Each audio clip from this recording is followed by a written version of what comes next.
অনেক ঘুরে রওনা করেছেন। প্রাকৃতিক প্রয়োজনে বিষয় থাকতে পারে, আমাদের মাঠের পাশে কোথাও ওয়াশরুমের ব্যবস্থা করা সম্ভব হয় নাই, তো পার্শ্ববর্তী পুরাতন কোট মসজিদ, যেটা বর্তমানে মডেল মসজিদ হিসেবে পরিচিত, সেখানে ওয়াশরুমের সিস্টেম করা আছে। যদি কারো প্রয়োজন থাকে আপনারা ওইখানে চলে যেতে পারবেন। সংগ্রামী উপস্থিতি, এ পর্যায়ে আপনাদের উদ্দেশ্যে সংক্ষিপ্ত বক্তব্য পেশ করছেন তাহিরপুর উপজেলা জামাতের সংগ্রামী আমির অধ্যাপক রুকন উদ্দিন। সংক্ষিপ্ত বক্তব্য পেশ করছেন অধ্যাপক রুকন উদ্দিন।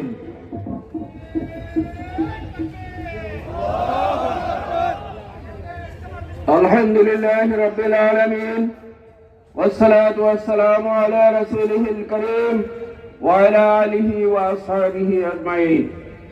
বাংলাদেশ জামাত ইসলামী সুনামগঞ্জ জেলা শাখা কর্তৃক আয়োজিত আজকের এই বিশাল কর্মী সম্মেলনের সম্মানিত সভাপতি, আমাদের মধ্যে উপস্থিত আজকের এই সম্মেলনের সম্মানিত সঞ্চালক বৃন্দ, উপস্থিত আছেন মঞ্চে সম্মানিত মেহমান বৃন্দ, আমাদের কেন্দ্রীয় আমিরে জামাত ডাক্তার শফিকুর রহমান সহ বিশেষ অতিথিবৃন্দ, অঞ্চল, জেলা এবং উপজেলার সম্মানিত নেতৃবৃন্দ, ইলেকট্রনিক এবং প্রিন্টিং মিডিয়ার সম্মানিত সাংবাদিক বৃন্দ এবং আমার সামনে উপস্থিত আজকের এই সম্মেলনের ছাত্র জনতা, আসসালামু আলাইকুম ওয়া রাহমাতুল্লাহি ওয়া বারাকাতুহু।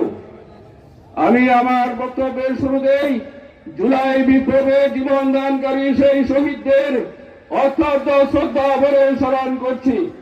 আমি স্মরণ করছি আমাদের কেন্দ্রীয় নেতৃবৃন্দ সহ বাংলাদেশের বিভিন্ন প্রান্তের যে সমস্ত শহীদরা তাদের জীবন দিয়ে এই আন্দোলনকে বেগবান করে গেছেন, তাদেরকে আল্লাহ পাক যথাযথ মর্যাদা দান করুন।